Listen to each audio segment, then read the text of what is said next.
Live wafer બનાવવાના છે. લાલ બટેટાની crunchy wafer આવે એવી લાઈવ ઇન્સ્ટન્ટ 10 મિનિટમાં વેફર બની જાય. મસાલેદાર સરસ લાગે છે. જો એકદમ ભૂકો ભૂકો થઈ જાય છે. તો ક્રન્ચી લાલ બટેટાની વેફર વજન છે આનું 500 ગ્રામ ઉપર છે, 580 ગ્રામ. અને ક્રન્ચી વેફર બનાવવા માટે આ લાલ બટેકા જ વાપરવાના, તો જ ક્રિસ્પી કુરકુરે લાલ વેફર બનશે. આપણે પેલા બટેકાની છાલ ઉતારી નાખશું.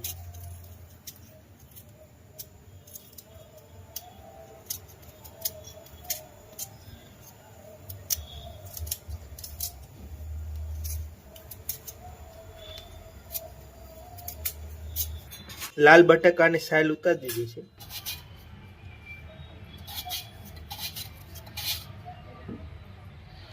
એટલી આછી બને એટલે આછી વેફર રાખવાની.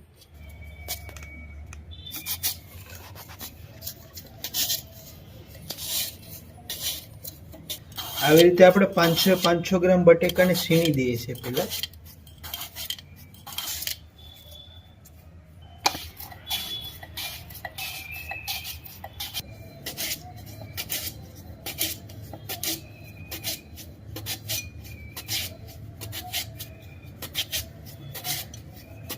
આવી રીતે આપણે ત્રીજું બટેકો છીણી દઈએ છીએ. 500 ગ્રામ પેલા છીણીને પછી તળી નાખશું.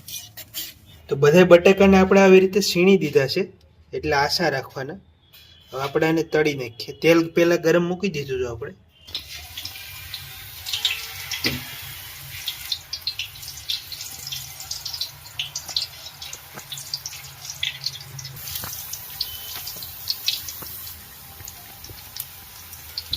તેલનું ટેમ્પરેચર થોડું ફાસ્ટ રાખવાનું, સ્લો તેલમાં નહીં તળવાના, બાકી વેફર તેલ પી જાય છે. તેલ ફાસ્ટ તેલમાં જ આપણે બટાકા વેફર તળશું.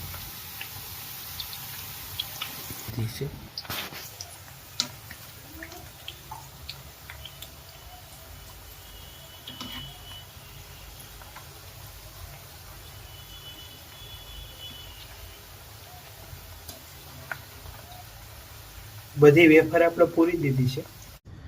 ફાસ્ટ તેલમાં આપણે 5 મિનિટ તળી નાખી વેફરને.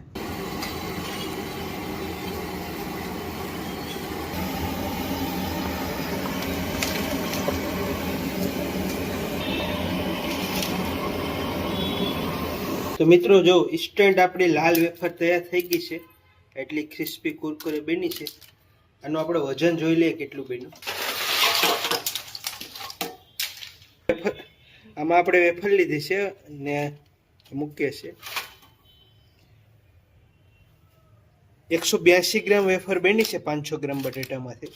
હવે આનો આપણે મસાલો બનાવી નાખીએ. આપણે વેફર ઉપર છાંટવાનો મસાલો ના બનાવીએ. આ 3-4 ગ્રામ જેવું નમક લીધું છે. 1 ચમચ ખાંડ લઈ લઈએ.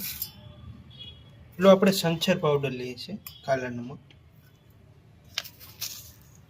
થોડું કાશ્મીરી મરચું નાખશું, લાલ મરચું, વેફરનો કલર મસ્ત. આપણે મિક્સરમાં પીસી નાખીએ. તો આપણે આ મસાલો બનાવ્યો ઉપર નાખી દઈએ.